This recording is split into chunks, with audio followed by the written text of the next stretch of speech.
Pop Culture Pastor. So, I used to think Star Trek was better than Star Wars because it was more political. There was more geopolitics going on there. And I used to think that was more intriguing. And then at some point in my life, I reached a point where I was like, oh, I hate Star Trek because it's too geopolitical. I hate politics. You might be like amongst the minority that just like Star Trek because of the geopoliticalness of it. It just made it more I think there was more intrigue. There were multiple sides to it too, you know? There were multiple factions, whereas in Star Wars you just had the two. You get the rebellion and the empire, right? And then Star Trek you had the Federation, but the Romulans and the Klingons and lots of different alien species that were kind of all doing their own thing. You had a neutral zone, which, seemed very realistic to me. Yeah. I don't know. And Star Wars had a talking large dog. Oh, hello. Good morning, afternoon, good evening. Whenever you're listening to this podcast, welcome. This is the Pop Culture Pastor podcast. My name is Dave. Cody is with me as always. Yes. We don't have a guest this week, Cody. That's kind of sad. Yeah, I think nobody wanted to come on and admit what movies make them cry. Oh, jabronis. Wow. We went right to the J word. Oh, man, that was rough. That is the subject that we will get to later on, is movies that make us cry. I've got a lot. I've got at least 4 that immediately come to mind. And I wanted to pick ones that weren't super obvious. I felt like there were some that are super obvious cry movies. Notebook.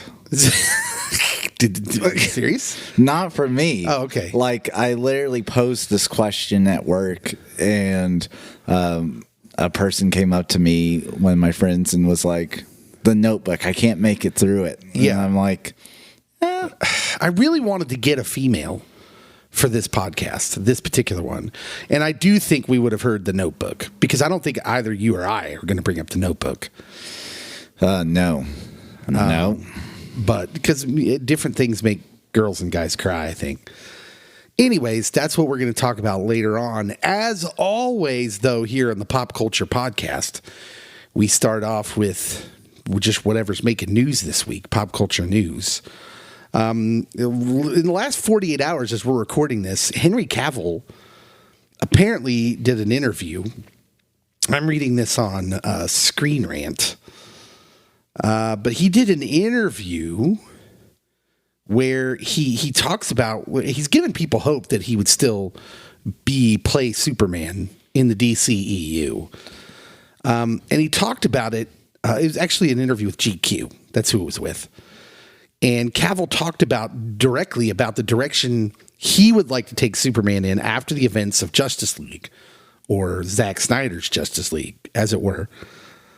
And he said he's still eager to flesh the story out. He said this, quote, I was very keen on really fleshing out Superman's early stages of his journey first.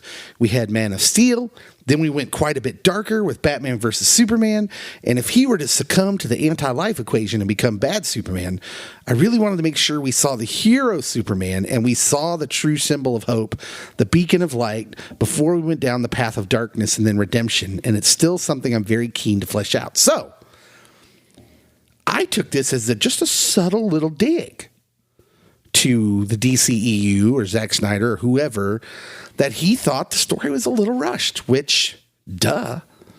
Spoilers it was. He never really got to be Superman. No, like the part that they focused on and did a good job on in Man of Steel was him being Clark. In the, going all remote, it's tough to have these abilities and not use them. He falls for Lois in the first movie. Yeah. I mean, they end up together by the end of the first movie. Everything about what Zack Snyder did in the DCEU just felt so rushed. Superman doesn't really get to be Superman, and Clark in that way, that's what makes the Christopher Reeve Superman so endearing. is that for at least a movie and a half, he gets to be like this bumbling Clark, which is very much a creation of his own making. Yeah. Like where he's throwing people off the scent of how could this, uncoordinated, awkward, beanpole of a man ever be Superman? And I miss that because Henry Cavill, he's never really that guy. He's Clark, but then he never gets to really play the part of Metropolis Clark. Yeah. He's Smallville Clark. He's very broody, which Smallville Clark should probably be. Mm-hmm. Teenager, broody Clark. And then he goes right into like this conflict that's very existential for him, like dealing with Kryptonians, and he has to kill the last one. Like, oh man. The more I think about that movie, Man of Steel's actually gotten a quite a following in recent years. I've noticed that there's like the kind of this cult fandom of it. Maybe it's because people heard that it's loosely based on my real life story. Oh, come on. You mean that he wore KU shirts and Royals shirts like you? And grew up in Kansas and just happens to be rough and tumble. I mean, the similarities are endless. I'm glad people are starting to pick up on it. So it took us a while, but I see it now. You're right. I see it. The first half of Man of Steel is a really good movie. I think it's really good. But then I think, Marvel did this so well in saying with Spider-Man, they said, we're not going to make another origin movie. Mm-hmm. But there had been so less time between the Sony Spider-Man movies and bringing him into the MCU. The time between, what was the guy's name who played Brandon Routh? Yeah. Who played him in the Singer movie that was directed by Singer. Yeah. And it was Brian Singer. Sure, why not? I can't remember his first name, but he directed the first X-Men movie. And he did the Superman movie, and that movie was okay. But it was like they tried to follow the same route. It's like, we don't want to do an origin movie. But then why does he start off in Smallville then? Like, you told this story, we see his dad die, mm-hmm. and then you never let us get to see him as Superman, which is like this kind of what Henry Cavill says in this interview. This beacon of light, a symbol of hope. This guy who's always kind of got a smile on his face, and he says, kids, it's all about truth, justice, and not the American way anymore because they got rid of that. But truth, justice, and what is it now? I don't know. It's something terrible. Yeah, like for me, I feel that Superman, you could do an origin story. That's fine. But I think DC EU felt the pressure of the MCU. Like, they had already been well established. They were producing multiple blockbusters each year. And so to make up for lost ground, because the only superhero they would touch was Batman, they decided we're just going to launch hardcore and fast into these characters, and you're not going to get much development time. You're just going to instantly know them. We're going to get to all the good stories early on, which did the good stories a lot of injustice. Because Batman versus Superman could have been epic if there had been several Superman movies before this and quite a few Batman movies as well, where you kind of see there's this conflict and turmoil. Yeah, and I don't think you get to the Spider-Man movies, again, being so close together. It almost benefits enough that them being so close together to say, hey, we don't have to do an origin story here. Yeah. Even though it's a different kid playing him and it's technically a different character, I don't think we need the origin story here to get us up to speed.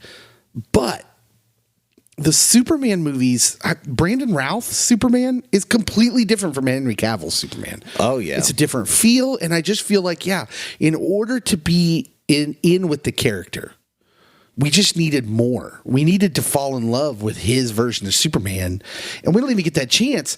And before we know it, he's killing the bad guy at the end. He's together with Lois Lane by the end of the first movie, and then the next time we see him, he's immediately, him and Batman are going at each other. Yeah, and he dies. Like at the second movie he appears in, they do the death of Superman, which, okay. Then he comes back in Justice League. He's out of control. Again,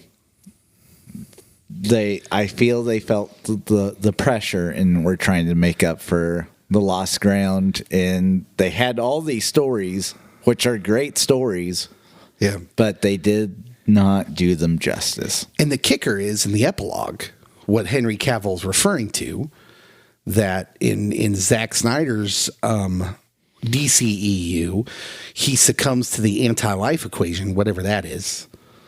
It's, it's some red herring in the movie, right? It's some, whatchamacallit. And in the epilogue, Superman has gone bad, sort of like Injustice, Gods Among Us. Yeah. The problem is Injustice is such a good story and jarring only because there's years of setup of Superman being the Boy Scout. Yeah. So for him to go so incredibly bad because of grief and anger that he has accidentally been tricked into killing Lois Lane, who's pregnant with his child. That's the whole conceit of that story. Yeah. Like, it's earned. You earn this shocking kind of like, oh man, how did this happen? Whereas in this movie, like, he's been kind of broody and yeah, it's not really earned. You're just like, oh, he was always a loose cannon. Like, Bruce Wayne was right in the DCEU. Yeah. You basically proven Bruce right. Every concern, Lex Luthor's right in the DCEU. You prove him right. He's like, yes, he was always a giant concern, and we're right. Yeah. Anyone that ever had beef with Soups, you are right. But I wonder if maybe they saw what was that James Gunn movie? Was it Brightside, Burnside? Oh, the bad Superman kid, bad Superboy. Mm-hmm. I can't remember the name of it. I never saw it. I wanted to see it. Or Brightburn. Brightburn. Yeah. He maybe Superboy as horror movie. Which was phenomenal, as if you're going into this as like, oh, this is like a scary movie, but with comic book heroes. But yeah, no. Maybe Zack Snyder was really motivated by that and was like, we're going to do this. It's like if Lex Luthor made a snuff film, right? It's like what that is. I never got to see that. I really should see that.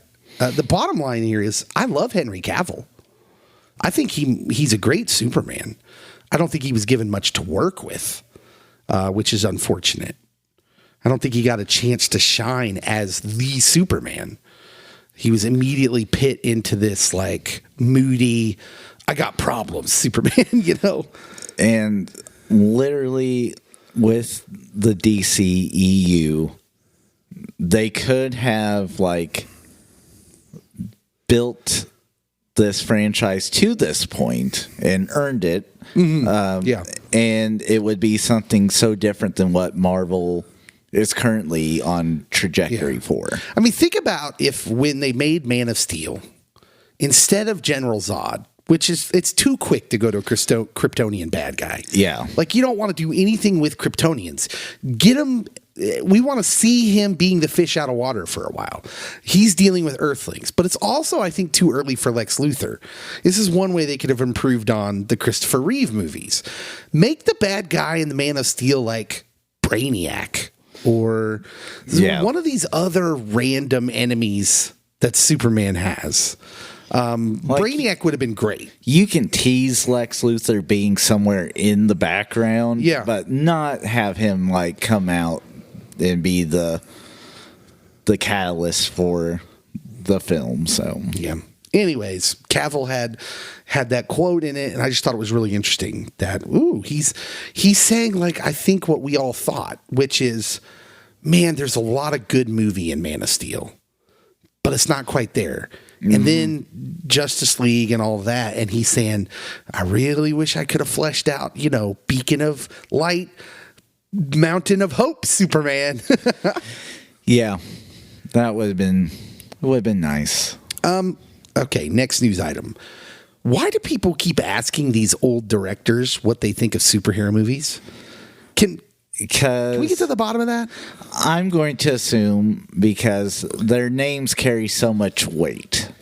And there might be some people that are genuinely like wanting superhero films to take up that mantle of being all-time great movies. And if it has the seal of someone famous that is an all-timer, then you can put them in that pantheon.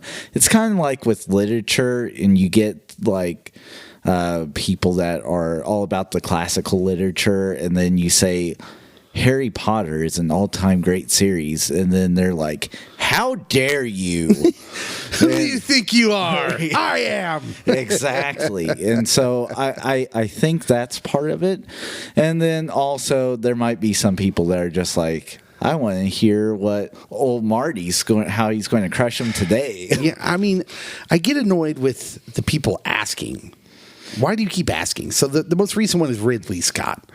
Yeah. Director of Alien, Gladiator, Blade Runner, which is basically a comic book on the screen. It's like a graphic novel. I know it's not, but I mean, it's basically what it is.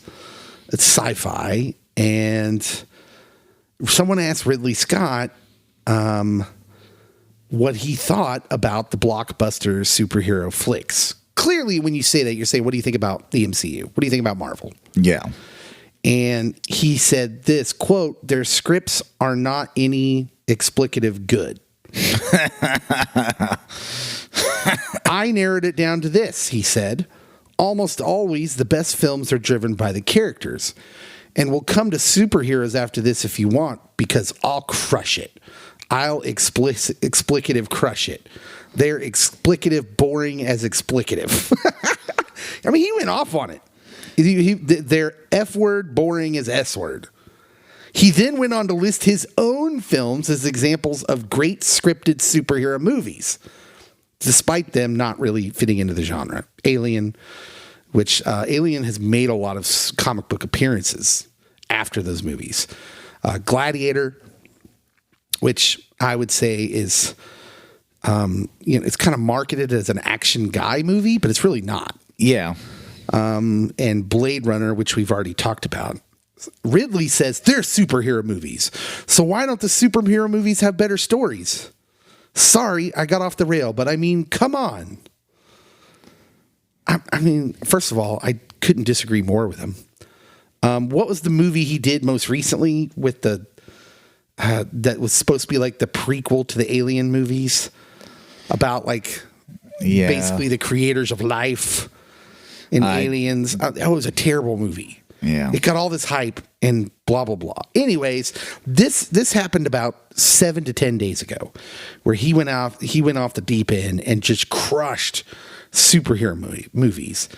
And then in the meantime, in our this week's version of Life Comes At You Fast, his movie The Last Duel bombed. So this movie starring Matt Damon, Ben Affleck. I completely forgot that movie was even coming out. Right. Yeah, no. So Ridley, I really don't like the Alien series at all. I would say if you get rid of that, your work's pretty good. But with that being on your resume, I know there's a lot of people that are very much into Aliens and then Alien versus Predator and that sort of stuff. No, I'm out for it. So Ridley Scott directed this Last Duel. Ben Affleck, Matt Damon, based on Eric Jager's book of the same name. It only made $27 million, $100 million budget. Those two names together. He said Disney did a fantastic promotion job, so he didn't blame the promotion. said the bosses loved the movie, and then he said this. I think what it boils down to, what we've got today, are audiences who are brought up on these explicative cell phones. He cusses a lot. He does. The millennials do not ever want to be taught anything unless you're told it on the cell phone, he continued. I love that Ridley Scott in the last week just went grumpy. He went full on grumpy old man. He was like, we used to have cell phones and we liked it. We loved it. It's like, whoa. Well, I mean, this kind of came out of nowhere with him. Oh, my goodness. And it really struck a chord. So he threw millennials under the bus. That hurts. Thanks a lot, Ridley. He blamed them for his new movie. I just love that, not even barely a week ago, dude was crushing superhero movies, which have made $1 billion. And then his movie bombs, and he's like, you darn millennials. It's all the millennials' fault. Oh, I imagine that people like Orson Welles probably had issues with Ridley Scott when he was up and coming, and now Ridley Scott is that old man that is yelling at everyone to get off his lawn. I mean, doesn't it? This is the weird thing about art, though. You kind of touched on this. What is it? Because you mentioned Harry Potter, the books, the Harry Potter books, and J.K. Rowling, I mean, she borrows from all over the place with those books, mythology and other stories. Yeah. But at what point do we understand, what is art for? On some level, it's an outpouring of our, creativity, which, if you allow us to get super Christian here, we create because God created. It's the part of us that's made in his image that we want to create. Yeah. But what's the point of creativity? Isn't the point of creativity to put whatever you want out there and then share it? This part where people have to like it, and then we get through the hipster thing with it. We're like, well, that's not real art like I like. That's the very capitalist part here. Yeah. And I could also see Ridley, for a while there was this time where indie films were huge, that you would get these huge name actors to act in this independent film, and then it would sweep the awards at all the award shows. I could see Ridley probably being upset with those people, you're just capitalizing on this marketing strategy of a limited released film, which should tell you the story's no good. Yeah. I think the confusion about the superhero movies is they don't understand. They're looking at it as just this is just something someone thought up. Mm-hmm. But I don't think they understand this is created IP. This is already intellectual property of stories.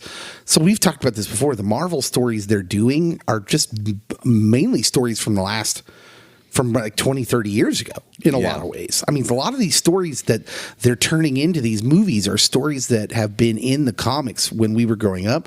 So there's a nostalgia factor to this, while at the same time showing it and delivering it to us in a way that we couldn't have imagined when we read the story. Yeah, and there's even some creative details. I think Harry Potter changing. People can relate to that. Yeah, very much so. And so with that, I'm saying, forget you, Ridley, for now. Yeah. Well, I don't understand why more of them don't just say, well, I don't get it, but it's not for me. It's for the people who pay the money to go see it that enjoy it. Yeah. And I wonder, if you asked him a different question in a different way. So if I was an interviewer, and I'd love Ridley Scott, if you're listening to this podcast, first of all, how'd that happen? But secondly, I think I'd love to have Ridley Scott on the show, and I don't want to ask him about superhero movies, which is a dumb, lazy question. It is. Which is the part of this we haven't talked about yet. Why are they asking him these questions? And I would do an interview where I just said, why did you want to start making movies? Why do you do this? What's your favorite part about it? And I imagine he'd tell us something about I just love to do it. I love to create in this way.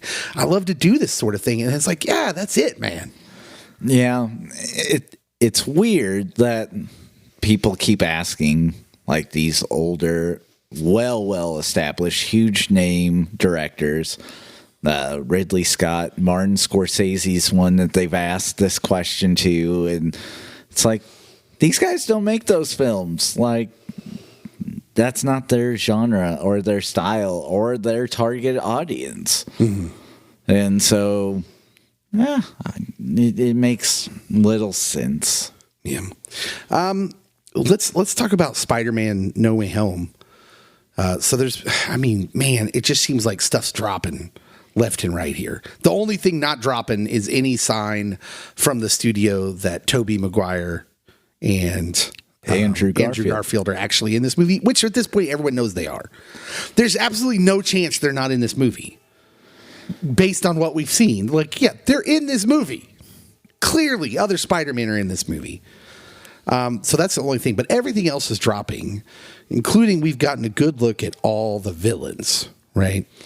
Yes. And even so much so that, like, the part the villains play. So, like, in some of the commercials, it's clear that Dr. Octopus, Doc Ock, is maybe helping our Peter at some point in this movie while still being in kind of captivity. Yeah. But he's clearly, he's giving him information and helping him in that way. So we've seen all the villains. One of the villains we've seen, Sandman, and one we haven't seen, the Rhino. So the Sandman, played by Thomas Hayden Church, was from Spider-Man 3. Was that the Tobey Maguire, the third, or was that a 2? Was he in 2 or 3? I think he was in 3. So 3 has Topher in it. Yeah, but there were several villains in that movie. Yeah. That was part of the reason it wasn't very good. Yeah, I think that the guy from Wings was in. That would be Thomas Hayden Church. What's in it? Yes. Everyone not alive in the 80s just was like, Wings? What are you talking about? Wings George of the Jungle. Wings the bad guy in George of the Jungle. Wings was a sitcom from the creators of Cheers, in case you were curious, about an airport in Nantucket. And it had Tony Shalhoub in it. So, oh man, it did have Thomas Hayden Church, Tony Shalhoub. There were a lot of people in that. Timothy Daly. Yeah, there was a fun cast. I actually liked the show. So yeah, the Rhino, played by Paul Giamatti, shows up in the Andrew Garfield movies. Yeah, in like this ginormous metal tank suit. So that was a little bit different as far as the character goes. Well, anyways, the reason I bring these guys up, Sony is reportedly developing Spider-Man spin-off movies for both the Sandman and the Rhino. No. That's not needed.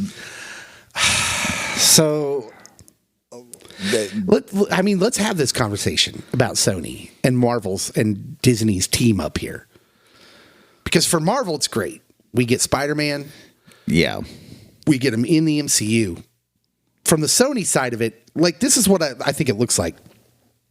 Do you ever see... Well, it's almost like Sony's the dog. You know your dog, when it really wants to go outside, and you walk to the door, and it's like banging its head on the door. It's like jumping up on you, and you're like, stop, can you just wait? I'm trying to get the leash on you, man. Like, you're trying to get the leash on your dog, and she's not cooperating. That's Sony. It's like they're just chomping at the bit to pull a Zack Snyder DCEU. They just want to rush all these weird characters out there and advance the story in ways that it doesn't need to be advanced. We don't need a Paul Giamatti Rhino movie. I mean, like, so... You're going to have to forgive me. I'm going to go back to the DC universe. But literally, I think Batman villains are the only ones that should ever have a solo movie. They're interesting. I don't need a Sandman or a Rhino or, like, I mean, even the Mandarin in Iron Man 3, I don't need that. I can't really think of a Spider-Man villain. You're right. There seems to be heroes who have villains who their like their villain set just works better for individual stories. And yeah, like would I watch a Joker movie? Well, I have. Yeah, I have too. It was weird, but I would still. I think he's interesting as a character. Poor Bobby De Niro in that movie, though. But I'm trying to think of one Spider-Man villain. Like, listen, they don't play Venom as a villain. No. That's part of the reasons I'm not really down with those movies either, those Sony Venom movies, because they play him as an anti-hero, and I'm not really interested. I want to see Venom as arch nemesis to Spider-Man. Yeah. That's what makes him interesting to me. There would have to be a major heel turn from where they're at right now. Yeah. The Marvel villains, just as a whole, that I think could carry their own movie. Doctor Doom could carry his own movie. I mean, Marvel's villains. Well, just villains in general. I mean, you're right. The Batman villains are pretty fleshed out. Yeah. But I can't think off the top. That'd be a good question. We should ask the pod listeners. That we should put that on the website. We'll put that on there. This comes out on a Friday, maybe this weekend. We'll put it out there and say, hey, we had this conversation on the pod. What villains do you think could carry a standalone movie, and why are they not Sandman? Listen, I almost want to fall asleep right now. I just want to take a little nap thinking about a Sandman movie. Going back to Harry Potter, Voldemort could carry his own movie. There's enough that you're like, okay, how did we get to the point where Harry's parents meet their demise? Yeah. So. Well, Doctor Strange, he's not a villain yet, but Baron Mordo, who's not a villain technically speaking yet in the MCU, but probably will be. He's one of Doctor Strange's arch nemesi in the comics. Mm-hmm. That'd be a great standalone movie. Him kind of transitioning into that villain role. Because they did a lot of character development for him, even in a short amount of time in the first Doctor Strange movie. And it'd be great to dig into his motivations. But yeah, I don't know. I just thought the Rhino as a character in that Garfield movie, yucky. No, come on. And then the Sandman. What? Like, if you want to make that interesting, put it out under a different subsidiary. I don't know if Sony owns them, but the Sandman story, brought to you by Hallmark. Show me a totally tongue-in-cheek Hallmark Sandman movie. Then it would be ironically awesome. But I can't imagine. That's the only way I can imagine that being interesting to me. Yeah, you would have to spruce that up quite a bit. Okay. It's time for us to talk about our main subject. Let's take a break, and when we come back, we'll talk about movies that make us cry.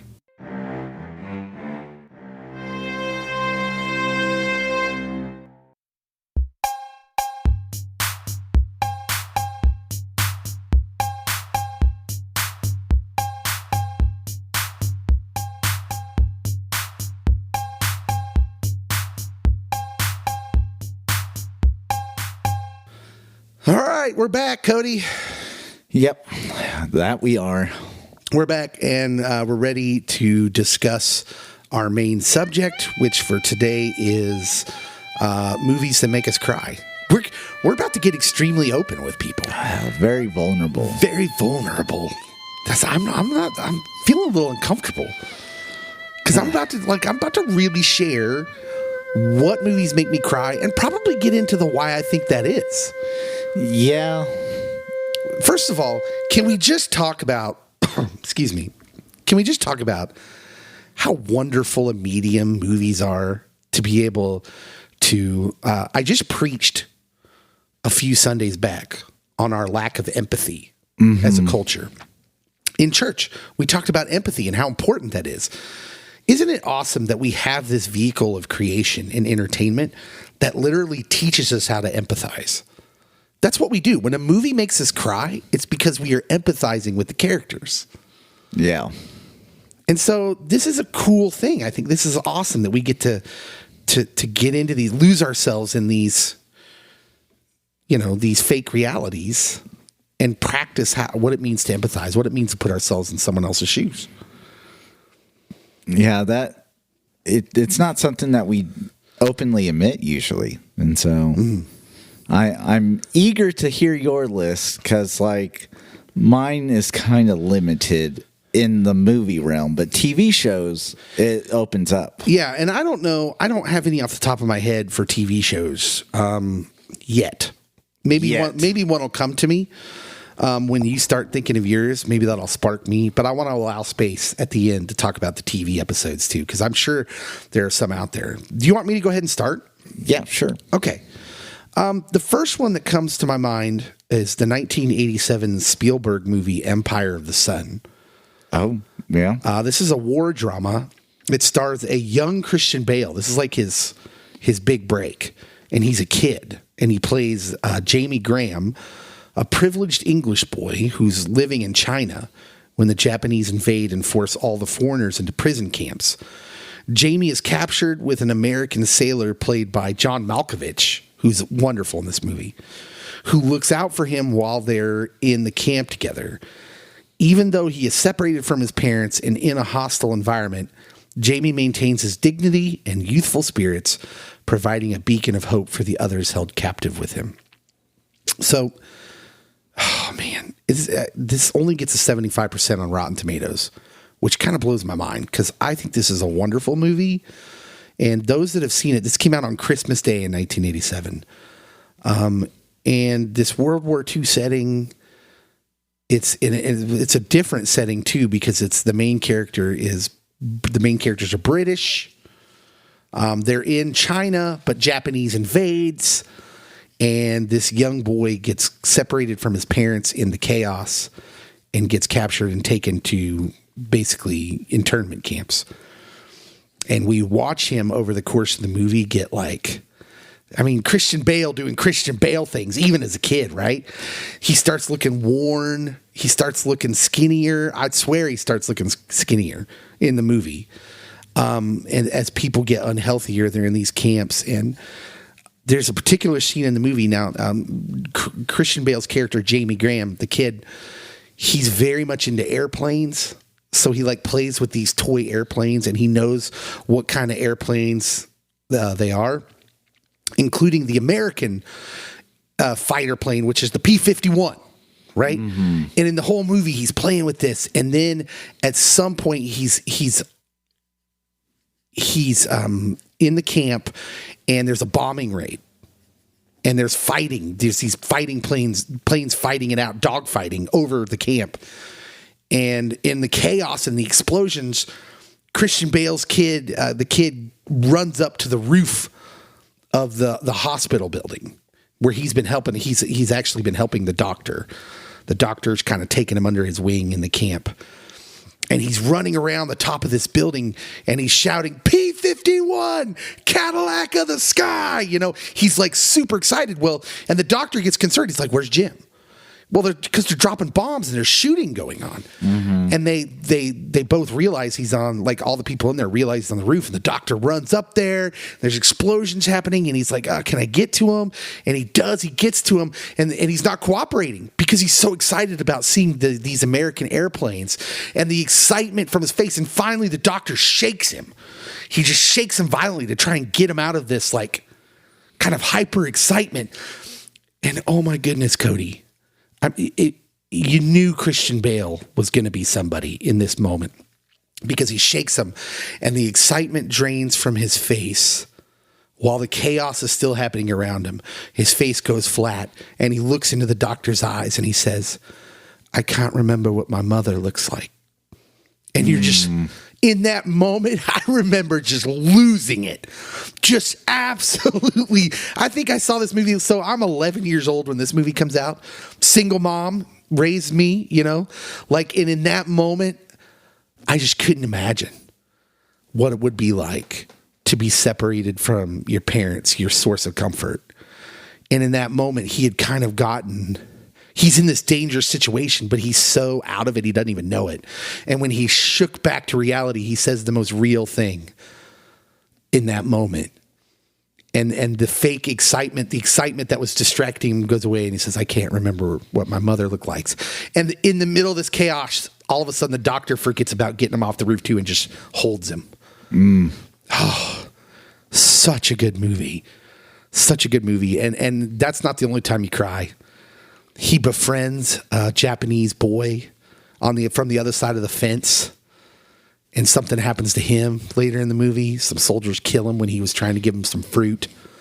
And then at the end of the movie, when the war is over, I'm getting tears. I got tears now just thinking about it. But at the end of the movie, his mom walks right past him, doesn't recognize him. They end up finding him and recognizing him, but at first she walks past him, doesn't recognize him, and your heart is like beating out of your chest. I think it's one of Spielberg's best movies that nobody talks about. Empire of the Sun. I never talk about that movie, so yeah. Have you seen it? Yeah.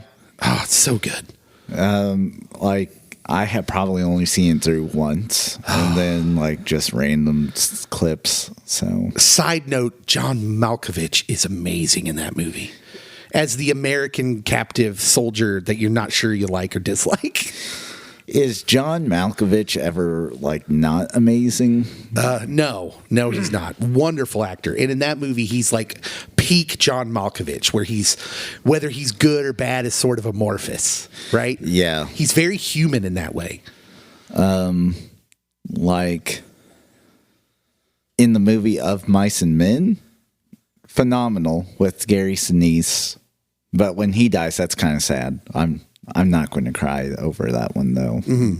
But yeah, that's a good choice. That's not an obvious one to list off. So yeah, give me one of yours. Okay, so I want to go with a very obvious one, and it's a very obvious scene. Although, as an adult or as like a married adult, my reason for getting choked up or teary-eyed or crying has changed from when I first saw the film, which I was junior year in college, so 21-ish. Up, the Disney animated classic. 10 minutes into it, they kill off the wife, and at that time, spoilers. Yeah, if you haven't watched it by now, I mean, it's out like 11 plus years, so that's on you. So at that time, it was just like all of a sudden you have this beautiful little love story, then boom, she's dead, and like I got choked up and teary eyed then, but rewatching it now as an adult that's married, like identifying with the struggle of having a miscarriage. Oh, yeah. Wow. I mean, that one gets me. Like in animated movies, I tend to cry more than in like live action ones. I had a feeling you were going to mention this movie because I've heard you talk about it before. Yeah. So I intentionally left it off my list, but I cried like a baby the first time I saw this. Oh, yeah. It's my contention that the first 10 minutes of this movie are the best love story ever told on a screen. And it's in a Pixar cartoon. And it's, oh man. Take that, Nicholas Sparks. They managed to capture everything that needs to be captured without saying a word. Yeah. There's no words. It's just these little vignettes that we're seeing in this like kind of montage. Mm-hmm. And oh yeah, you're right. It's beautiful. It's wonderful. And yeah, by the time he gets to the end, you get to the end of that little vignette and he's got the walker. Yeah. And he hits the man. Like, so yeah, when I lost it was not when the wife dies. I start tearing up then. But when I lost it is when he loses his temper and he hits the man with his cane. And you can see, like, Pixar's amazing because you can see in the character's face how sorry he is and how out of control. I'm going to start crying now. How out of control it was, and that it was his brokenness coming out of him, and it wasn't him. And there's just so, like, if you can't identify with that, yeah, I don't know what you can identify with. Where we've all done something like that, where it was our anger, it was our hurt.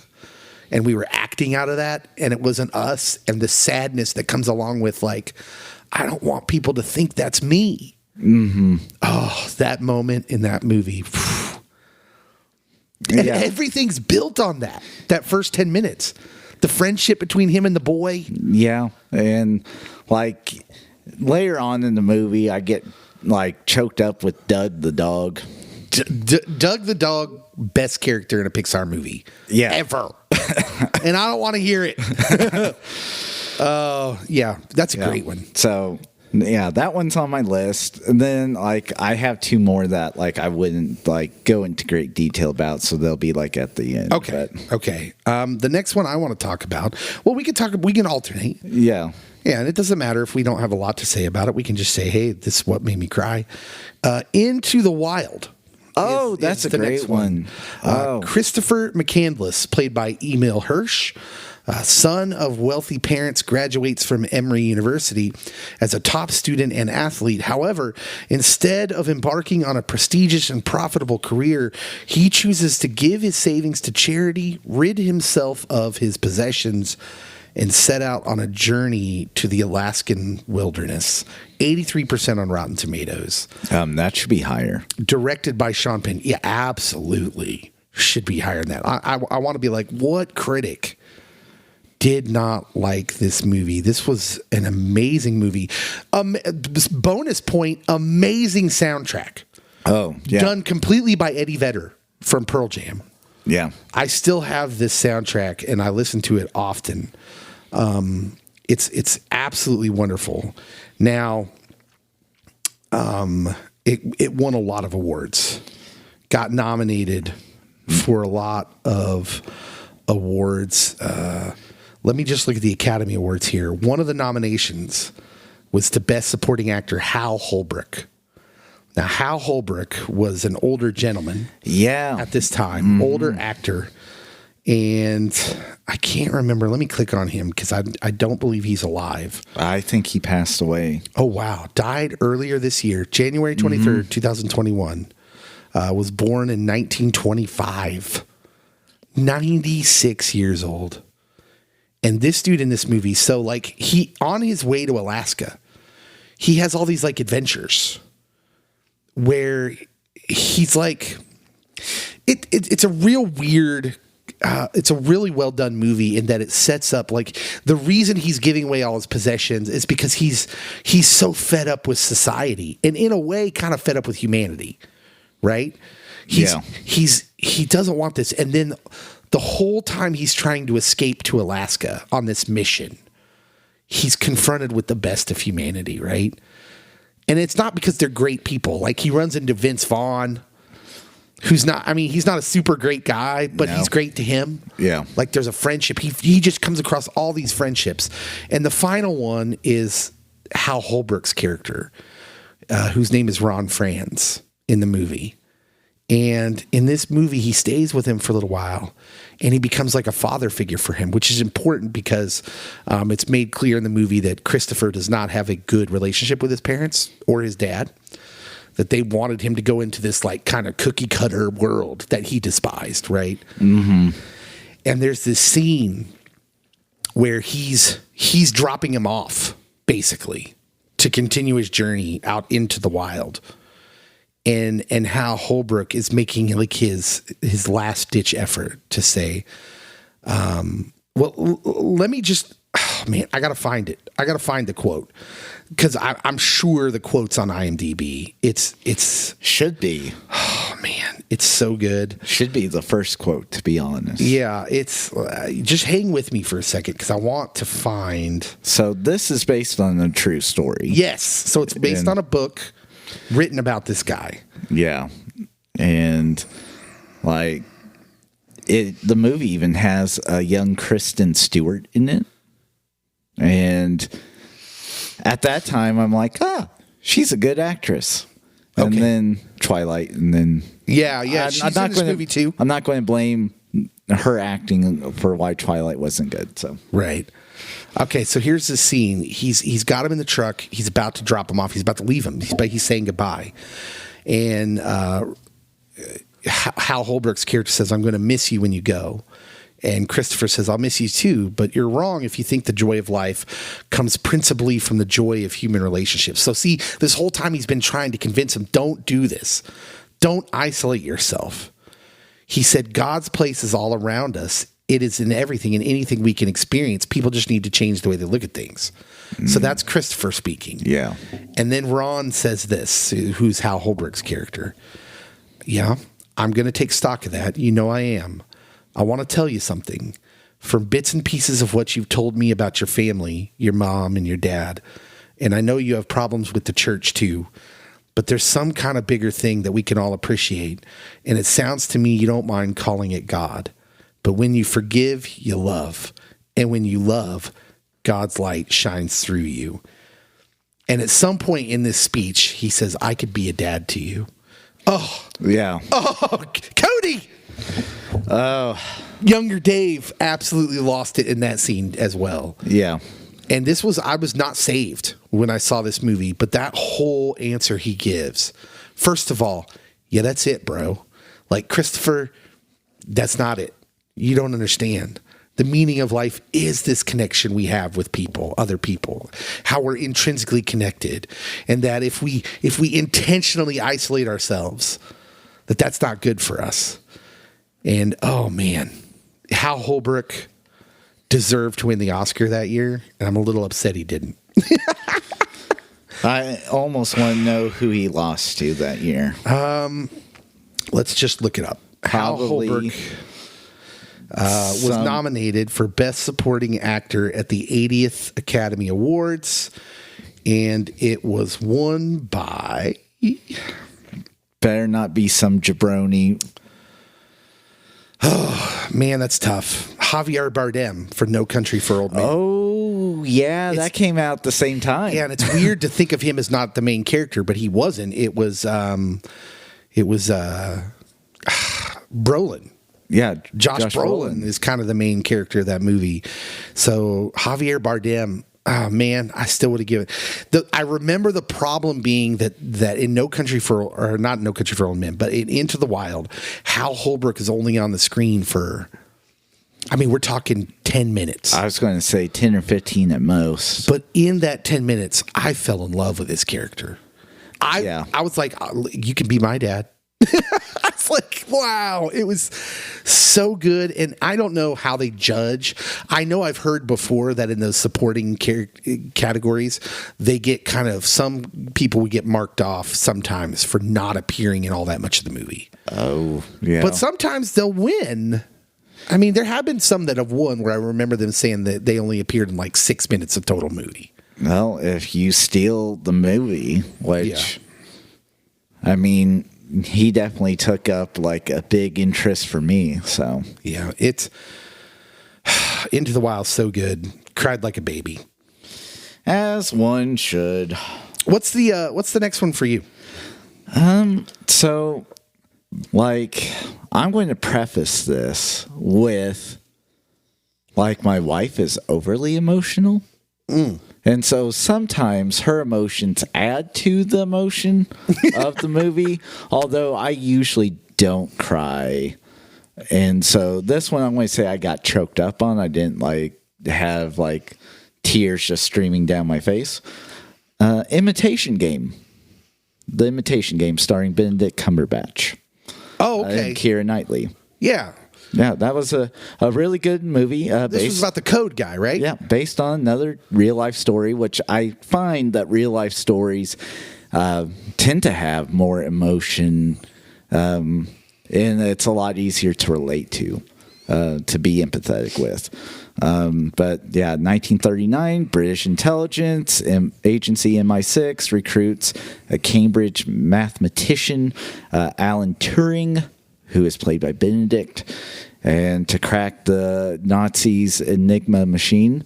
And they do it, spoiler alert, and that kind of helps win the war. But his personal life after that, spirals downhill because of his sexual orientation. Mm-hmm. And he gets ostracized and he gets locked up because he is a gay man that refuses to get married to a lady. Mm-hmm. And Keira Knightley's begging him to marry her. They don't have to do anything. It could just be for the charade of it all just to keep him safe, and he doesn't do it. And so he dies as a disgraced hero. Wow. And is that what's the scene that does it for you? That makes you cry? I think it's Keira Knightley when she's like pleading at this point because she cares about him so much. Yes, like she has befriended him. They dated and like got engaged. I don't think they get married, but he basically says, "I can't do this," and she's like, "I know you can't, but you have to stay alive. Like, I'm willing to put up with anything. I just want you to be with us." And nope. Man, I have not seen that movie. And now that I'm thinking about it, I'm not sure why. Because I had intended to. It's just one of those movies that kind of got lost for me. Yeah, good cast, good movie. And I mean, again, another true story. It's got the Cumberbatch. The Cumberbatch, which, he makes another appearance on my list. There's honestly, he's one of the handful. I call him the handful of actors or actresses that I will see anything they're in. Benedict, and I don't know why I didn't see this movie because I want to see him in just about everything. But Denzel. Oh, Denzel, anything Denzel's in, I want to watch. There's just certain people that I'm like. Mike Myers, usually, although we're not going to talk about the Love Guru. Tom Hanks is on my list. So okay, the next movie for me, and this is a weird one, only a 53% on Rotten Tomatoes, which by the way, my movie had 89%. Yeah, I don't agree with this one, although I can see why this one would be divisive. And this one I will bring up again when we do our Christmas movie podcast. Oh.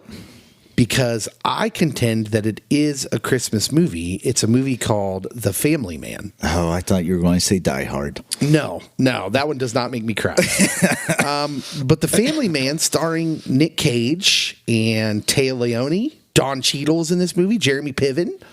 A lot of people in this movie, directed by Brett Ratner. It's a loosely adapted on It's a Wonderful Life. Yeah. Made $124 million at the box office. Jax, played by Nick Cage, Jack's lavish, fast-paced lifestyle changes one Christmas night when he stumbles into a grocery store holdup and disarms the gunman. The next morning, he wakes up in bed lying next to Kate, Téa Leoni, his college sweetheart he left in order to pursue his career, and to the horrifying discovery that his former life no longer exists. As he stumbles through this alternate suburban universe, Jack finds himself at a crossroad where he must choose between his high-power career and the woman he loves.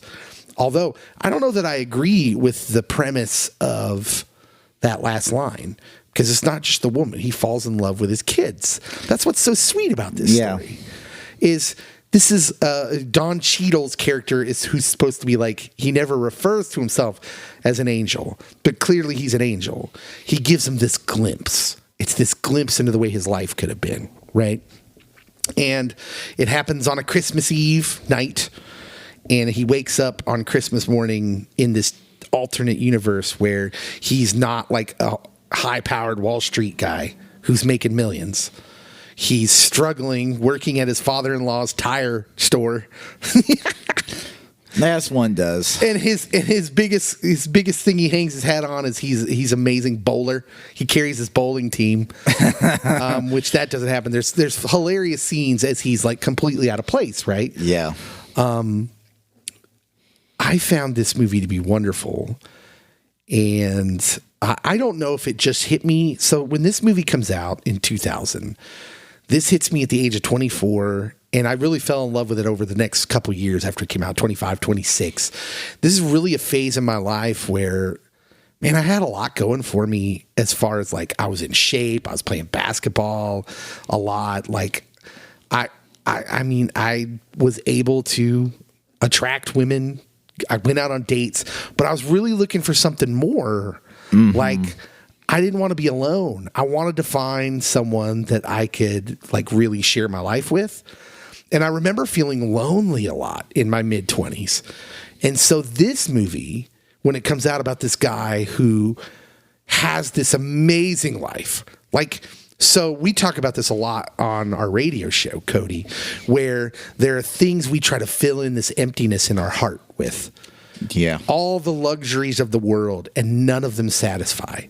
And so that's what he basically learns over the course of this movie, is that his amazing life, single life as a bachelor, a 40-year-old bachelor, a millionaire, having the companionship of many women, fancy car, fancy penthouse apartment, in New York City. Over the course of this movie, he finds out that changing poopy diapers and, waking up and drinking a pot of coffee to go work his job at a tire store, but that his family and this connection, this familial thing, is what really is going to make him happy. And by the end of the movie, it's almost heartbreaking, because the end of the movie, the glimpse ends and he wakes up back in his former life after he's refallen for this woman he loves, and the heartbreaking part is he's newly fallen for these kids that they weren't real, like his children. Yeah. And he wakes up, and the desperation and sadness that eventually gives way to depression of him no longer being in love with that life that he initially had is so, like, man, it's heartbreaking. Even with Nick Cage's acting. Nick Cage is the national treasure. I'm just going to say this might be Nick Cage's best acting job in The Family Man. And I don't know why more people don't talk about this movie. It's really good. And the end of the movie sees him stopping his old girlfriend, and in this alternate universe, his wife, from going. It's the reverse of what happened at the beginning, where he went overseas for this internship and left their relationship behind, where she's about to take a job in somewhere overseas, and he stops her at the airport and basically asks her to have a cup of coffee with him. And the movie ends with her missing her flight and having a cup of coffee with him in the airport, and it's snowing. And man, I just remember watching that and just crying when that movie was over, because it's just like, yeah, that's it, man. That's the secret of life. It's coffee. Oh man, I love that movie. I watch it every Christmas. Still cry. Okay, I'm going to steal another obvious one. All right. And this one I might get booed for, because, like, if you didn't cry at it, you are a stone cold killer. Okay. Marvel's Endgame. Boo! Wait, you cried at Endgame? What part? What part? The part. What do you mean, Iron Man? Benedict Cumberbatch looks at Iron Man, gives him the signal. The Cumberbatch. The Cumberbatch. You put some respect on his title. Sir Benedict Cumberbatch, as far as I'm concerned, he gives him the signal, like, this is the one and only way, and you know it's coming. He pulls a Jesus, except he doesn't come back to life. He dies for everybody so that all of humanity can live in peace and rejoice and celebrate that their loved ones are back from the blip. But there he is, just dying, and then Peter Parker is trying to have a moment, and then they have to push him out so the missus can have a moment, and then, of course, we have the funeral scene, and I Love You 3000. I'm going to say something probably incredibly unpopular. Oh, don't you dare. To me, that I didn't cry at that scene because it didn't feel right. That felt like, to me, like that was supposed to be Steve Rogers. To me, it should be Steve Rogers that sacrifices himself for everybody. It feels weird to me that it's Tony Stark. Okay, so from a comic book perspective, I agree that... Which is the perspective I'm usually coming from. Captain should have been the guy, but from, like, the MCU perspective...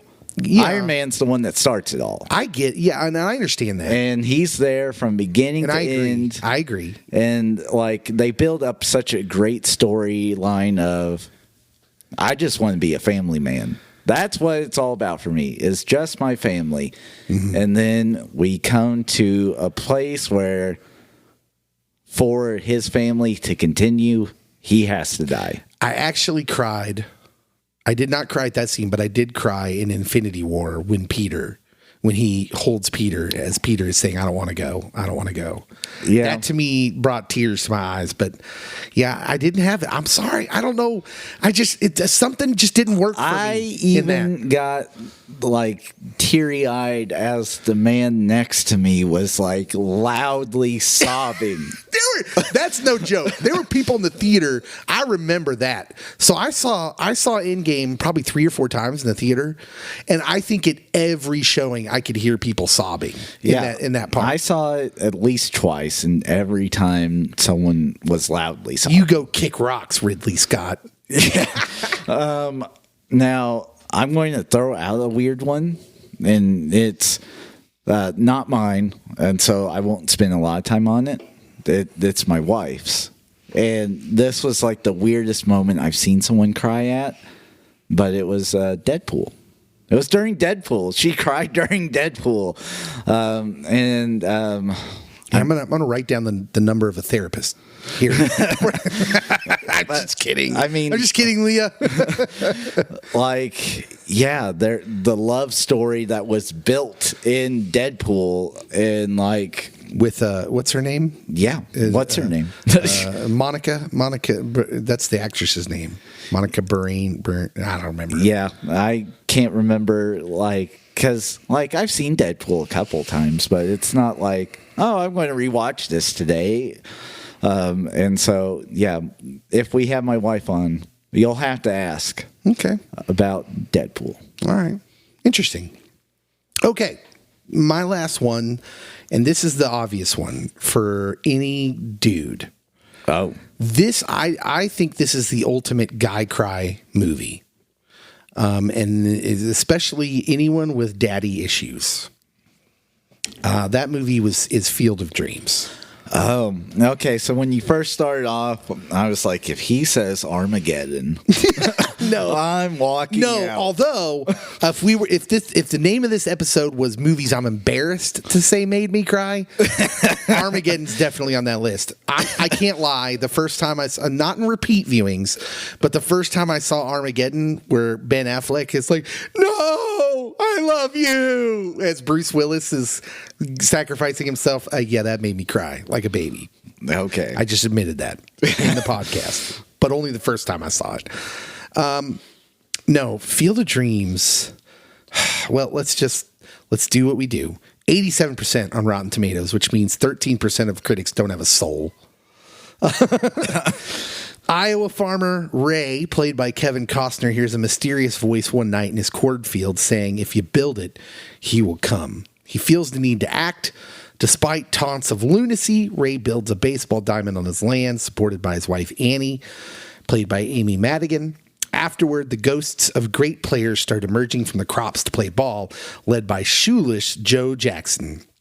But as Ray learns, this Field of Dreams is about much more than bringing former baseball greats out to play.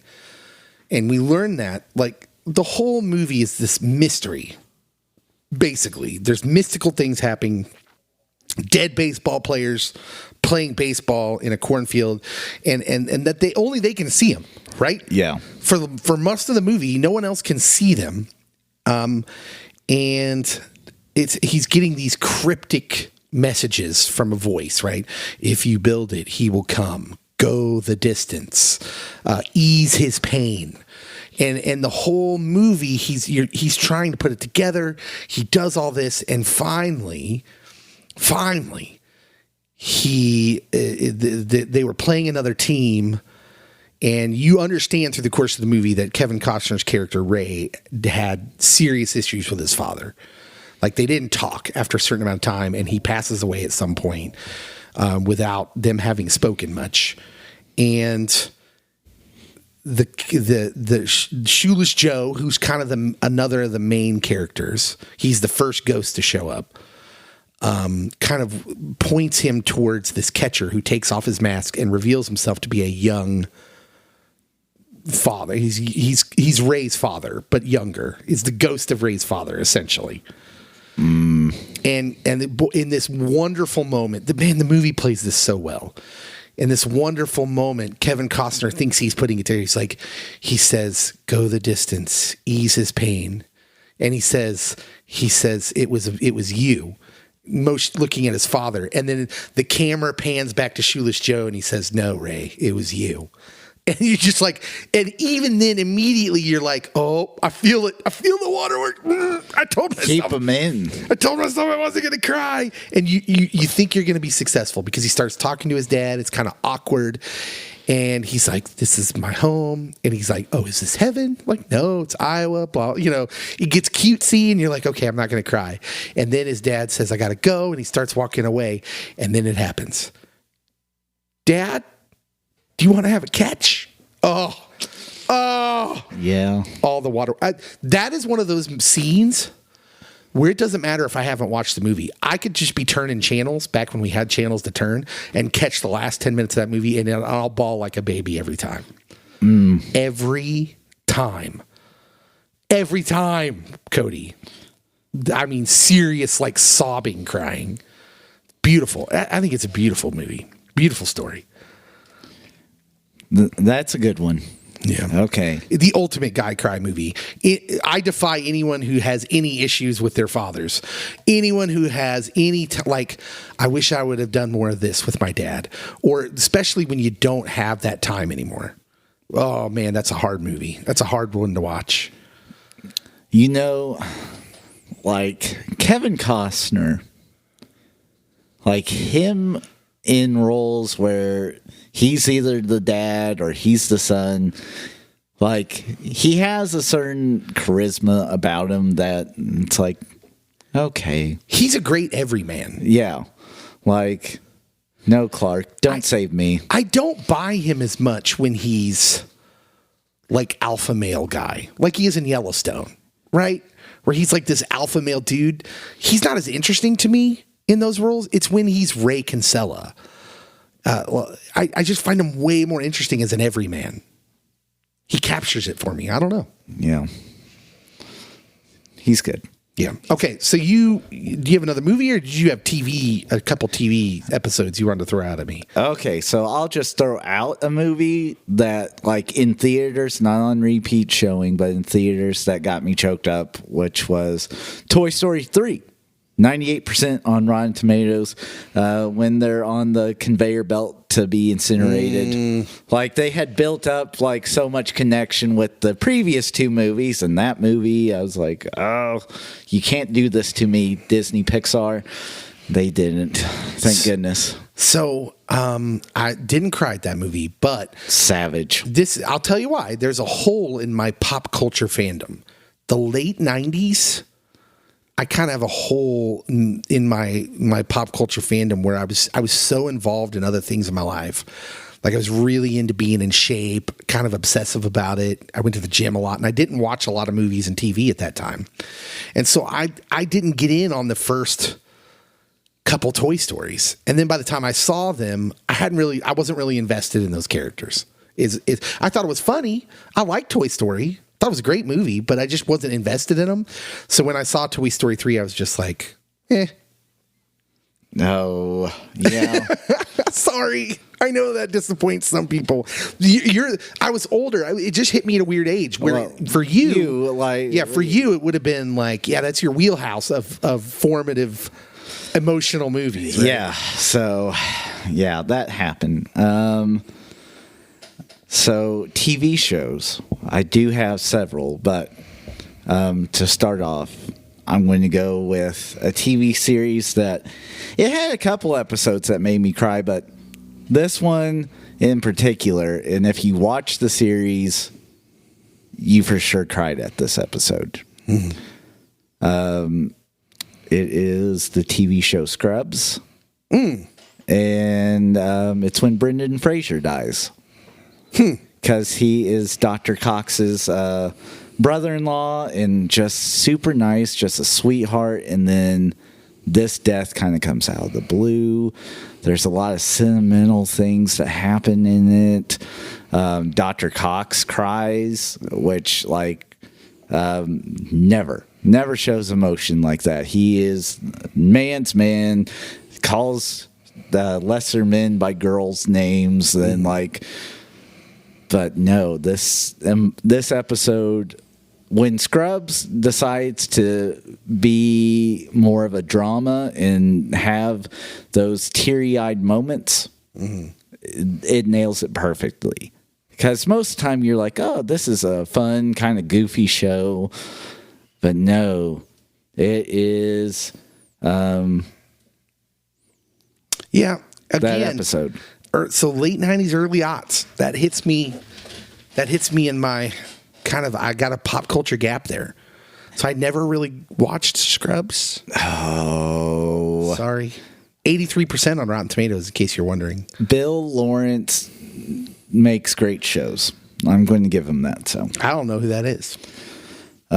He's the co-creator of one Theodore Lasso. Well, then he's got my vote. I love Ted Lasso. And I've seen some episodes of Scrubs. My wife tried to get me into it because she loved Scrubs. Danielle, I'm on your side. Yeah. Okay. We're going to get ready and go here. I want to hear from people listening. Go on our Facebook page, leave us a message or, a post that says, what movies make you cry? We did ask it in a question here about a week back or so. Yeah. But if you've got a movie or a TV show you think we missed. I'm surprised you didn't say this TV show. Which one? Ted Lasso. Oh, yeah. Ted. There's so many TV shows that I've cried intermittently at. I don't know that I could, obviously, Ted Lasso. Like the episode where you find out about Ted Lasso's dad. Yeah. That episode, I'm watching it in my bed next to my wife as she's trying to sleep because I'm preparing for the podcast. And I just start having tears pour down my face and I'm trying not to sob. And I'm like, it's not going keep well. It together. Oh, because there's so much connectivity and similarity between Rebecca and Ted's dads, but then it's still different, but yet it encompasses all emotions and and when Ted's crying, I'm crying. So yeah, so no, Ted Lasso made me cry. Pretty much any episode of This Is Us. That show's just, this is me crying. So. I figured I didn't. This is me crying. I figured I didn't have to mention that one because I think everyone cries at This Is Us. I'm trying to. There's lots of. I can distinctly remember crying in an episode of Friends. The episode where Ross and Rachel break up, where Ross is, I will say, accidentally kind of cheated on her because he thought they were on a break. She didn't think so. We were on a break. That's played for comedy, but there's this point in that follow-up episode where they're arguing and she says they're over and he slides down her with his arms around her and he basically goes into begging and desperation mode. And that was I teared up a little bit. It's weird to say, I cried. I think I cried at that episode of Friends. That was sad. And then, you go to the next episode where Ross is kind of a dingus again. You're like, I can't believe I ever was rooting for that guy. The Friends, I recently rewatched Friends. This is neither here nor there. I recently rewatched Friends and I realized that I don't know that I would want to be friends with any of these people. Oh no. They all kind of have some faults that are just a little much for me. I think you would have to grow up with them and be part of the group to tolerate them. The way they treat, I know this is coming off as woke, and you can go find a million woke articles about why Friends is awful now. And I still enjoy it. I think it's a funny show. But Ross is kind of awful by the end of that show. Yeah. The way he treats people. Rachel's the same way. Jennifer Aniston's character is really shallow. I don't know. Spoilers. Yeah. Okay. that was stuff that made us cry. Like I said, jump on our Facebook page, Pop Culture Pastor, or a Twitter page if you have stuff you think we missed, which I'm sure there's a lot. Oh, yeah. We didn't mention any rom-coms. Yeah, no rom-coms. I didn't mention Terms against of all, endearment. terms of endearment, against all Sophie's odds, Choice. Steel Magnolias. I know they're out there. There's even Titanic. Oh. Hey, listen, that was one bonus. Here's some bonus material for you. I walked out of the theater of Titanic and just like tears streaming down my face. Not so much from Jack, just from like the depiction of all that lost life. Yeah. Like that was a very graphic and real depiction of people that like drowned in icy water. That was rough. I still think she could have scooted it over. You know, it was the most. Here's what we'll leave you with: most tear-inducing part of the Titanic movie when the band keeps playing, the violinist and they keep playing. It's been a pleasure. The band nerds. Love them. My wife will appreciate it. Yeah, it was great stuff. Hey, we got to get out of here. Thank you so much for listening to our podcast. We've made 6 of these now. So go back and listen to old ones if you haven't listened to them all. Drop us a line on our Facebook page or Twitter. You can find it by searching Pop Culture Pastor. Have a great week, everybody.